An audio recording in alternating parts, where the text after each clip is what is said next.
안녕하십니까. 자유로의 항해 캡틴입니다. 오늘은 공수처와 법원의 영장 청구 및 발부 과정을 둘러싼 의혹과 그 배경에 대해 말씀드리겠습니다. 오늘 라이브 방송에서 이미 이 내용을 다뤘지만 새로운 내용이 나와 다시 말씀드리게 되었습니다. 공수처는 서울중앙지법에 체포영장을 청구했으나 기각되었다는 의혹이 윤상현 의원에 의해 제기되고 있는데, 그런데 공수처는 그 이후 서울서부지법에 다시 영장을 청구해 발부되었다는 의혹이 있습니다. 이 과정에서 공수처가 판사 쇼핑을 했다는 의혹이 제기되고 있습니다. 서울중앙지법에서 기각된 후 관할을 벗어난 서울서부지법에 곧바로 갔다는 점에서 특정 판사의 성향을 노리고 법적 절차를 악용한 것이 아니냐는 논란이 커지고 있습니다. 특히 공수처 차장 이재성과 서울서부지법 판사 이순영이 서울대 법대 동기이자 30년간 가톨릭 모임에서 친분을 유지해왔다는 사실이 밝혀졌습니다. 이로 인해 공수처가 개인적 관계를 이용해 특정 판사로부터 유리한 판결을 받으려 했다는 의심을 받고 있습니다. 공수처가 처음부터 서부지법으로 가지 않고 중앙지법을 택한 것도 어찌 보면 과감하게 행동하지 못한 공수처장의 찌질함이 드러난 대목이라 할 수 있습니다. 또한 공수처는 서울중앙지법의 남천규 영장 전담 판사와 사전 접촉을 시도했다는 의혹도 있습니다. 그러나 남천규 판사가 기각 결정을 내리자 서부지법으로 이동한 정황이 포착되었고, 이는 명백한 판사 쇼핑으로 비춰집니다. 문제는 공수처가 내란죄와 같은 중대범죄를 수사할 권한이 없다는 점입니다. 그럼에도 불구하고 체포영장을 청구했고 서부지법 이순영 판사가 법적 검토 없이 이를 발부한 것은 공수처의 권한 남용과 판사의 사법권 남용이라는 법적 문제를 일으킵니다. 이 사건은 단순한 법적 절차의 문제가 아니라 정치적 의도가 엿보이는 상황으로 평가됩니다. 윤석열 대통령 체포 시도가 법적 절차를 무시한 정치적 행동이며 체포 장면을 촬영해 국제적 이미지를 실추시키려는 의도가 있다는 주장이 제기되고 있습니다. 이러한 시도는 사법정의와 법치주의를 심각하게 훼손하며 조직적인 권력 남용으로 민주주의의 근본을 위협하는 사례로 볼 수 있습니다. 공수처 차장과 영장 발부 판사, 그리고 관련 인사들에 대한 철저한 조사와 책임자 처벌이 필요합니다. 사법정의와 법치주의 회복을 위해서라도 이 문제는 반드시 진상규명이 이루어져야 합니다. 국민, 특히 젊은 세대 사이에서는 이러한 부당한 행동에 대한 저항과 반발이 확산되고 있습니다. 윤석열 대통령 또한 국민과 함께 끝까지 싸우겠다는 의지를 보이며 단호히 대처하고 있습니다. 이 모든 문제의 중심에는 공수처장의 찌질함이 있습니다. 찌질한 성격 탓에 처음부터 서부지법으로 가지 못하고 중앙지법을 택했다가 좌절을 맛본 후 결국 서부지법으로 돌아가 영장을 받아낸 사건입니다.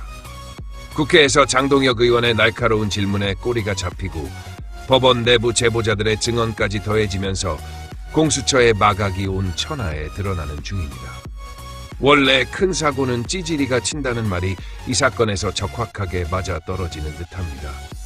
오늘의 이야기를 마무리하며 끝까지 국민의 편에서 진실을 밝히고자 하는 모든 분들께 응원의 말씀을 전합니다.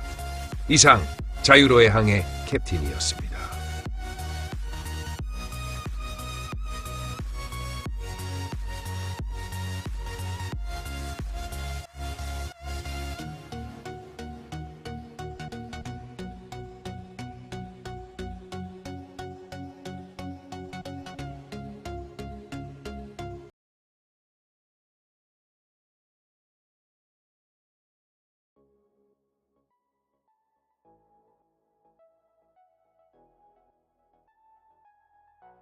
박종준 경호처장의 경찰 출두와 현 상황 분석. 안녕하세요. 자유로의 항해 캡틴입니다. 오늘은 박종준 대통령 경호처장의 경찰 출두 소식을 중심으로 현 상황을 분석하며 여러분과 이야기 나누고자 합니다.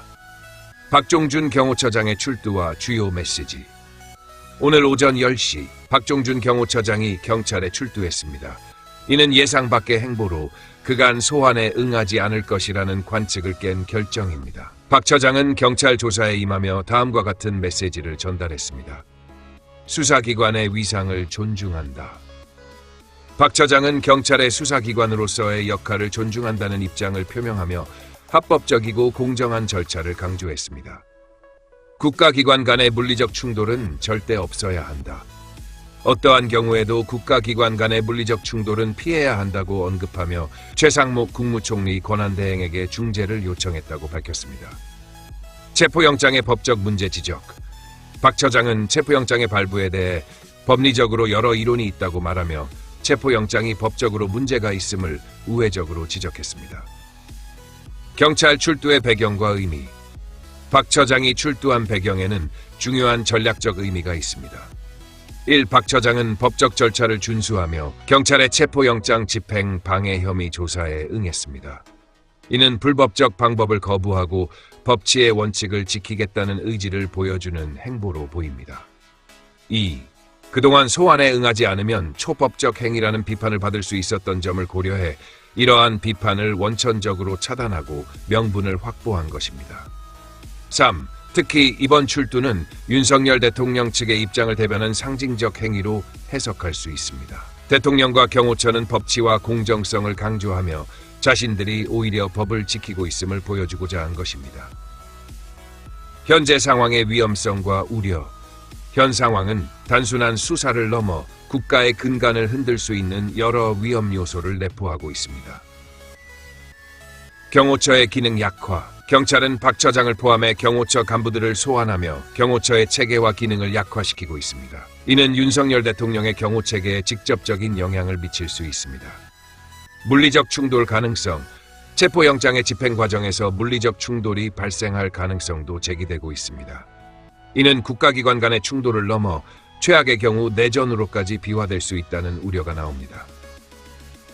법치와 민주주의의 위기. 체포영장 집행에 대한 법적 정당성과 절차의 공정성이 의심받는 가운데 이번 사태는 대한민국의 법치와 민주주의의 기반을 흔드는 사건으로 기록될 가능성이 높습니다. 윤석열 대통령 측의 전략과 메시지. 윤 대통령 측은 법적, 도덕적 우위를 확보하기 위해 신중한 전략을 구사하고 있습니다. 법을 지키겠다는 메시지. 윤 대통령은 자신을 위한 것이 아니라 대한민국의 법치와 민주주의를 수호하기 위해 싸우고 있다는 점을 강조하고 있습니다. 이는 국민과 지지자들에게 중요한 신호로 작용합니다. 불법적 체포영장 집행 반대. 체포영장이 경호법과 군사기밀보호법 등을 침해할 수 있다는 점을 들어 불법적 영장 집행에 대한 강한 반대 입장을 나타내고 있습니다. 앞으로의 과제와 우리의 역할. 현재 상황은 경찰과 공수처 등 수사기관이 법치의 원칙을 얼마나 준수하느냐에 따라 향후 전개가 달라질 것입니다. 법치와 민주주의를 지키는 것은 단순히 정부와 수사기관의 몫이 아닙니다. 국민 모두가 현 상황을 냉철히 판단하고 목소리를 내는 것이 중요합니다.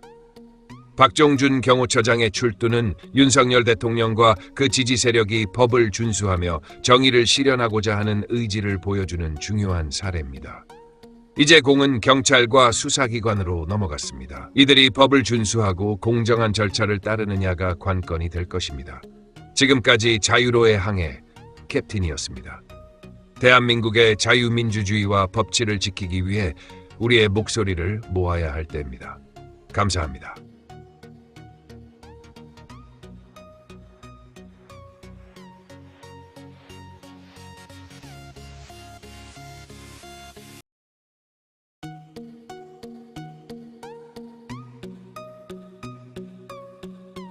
여러분, 헌법재판소는 국가의 최후 보루이자 법치의 상징이어야 합니다. 그런데 오늘날 이 사법부 최고의 기관에서 벌어진 일들은 국민의 신뢰를 바닥까지 추락시키고 있습니다. 최근 발표된 에브리 리서치 여론조사에 따르면 윤석열 대통령의 지지율이 1월 둘째 주 기준으로 45.2%를 기록하며 최고치를 갱신했습니다. 이는 아시아투데이 조사에서 지지율 40%를 돌파한 이후 여러 여론조사에서 42.4%, 43.1%를 기록하다가 이번 에브리 리서치 조사에서 처음으로 45%를 넘어선 것입니다.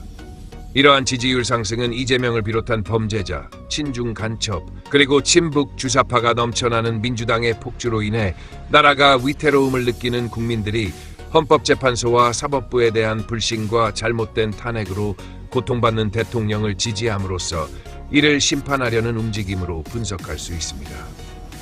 검찰 역시 이러한 국민적 기류를 의식하며 움직이고 있는 것으로 보입니다.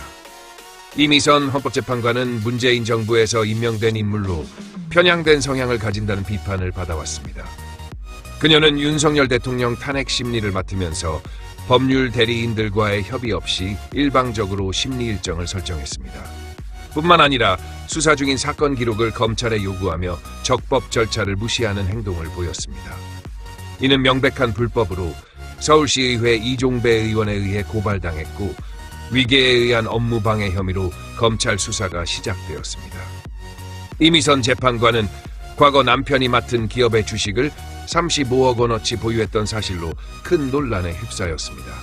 이는 자산의 80%를 특정 주식에 투자한 것으로 공직자로서의 중립성을 심각히 훼손하는 행위였습니다. 결국 당시 자본시장법 위반 혐의로 고발되었으나 무혐의 처리되었습니다. 국민 대다수는 과연 이것이 공정한가라는 의문을 가졌습니다. 탐욕으로 가득 찬 인물이 법의 정의를 논할 자리에 앉아 있는 현실. 이것이 오늘날 헌재를 보여주는 단면입니다. 헌법재판소 사무처장 역시 국회에서 계엄 포고령이 헌법에 부합하지 않는다는 발언으로 논란을 일으켰습니다.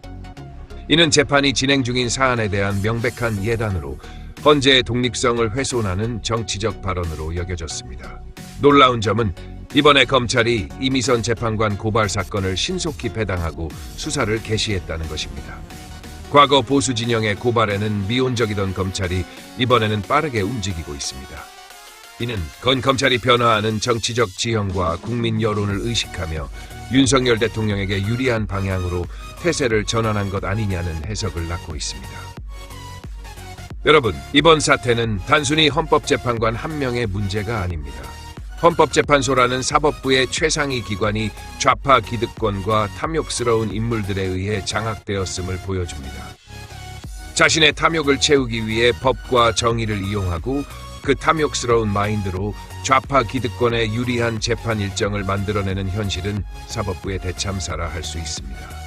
하지만 이제 변화의 조짐이 보입니다.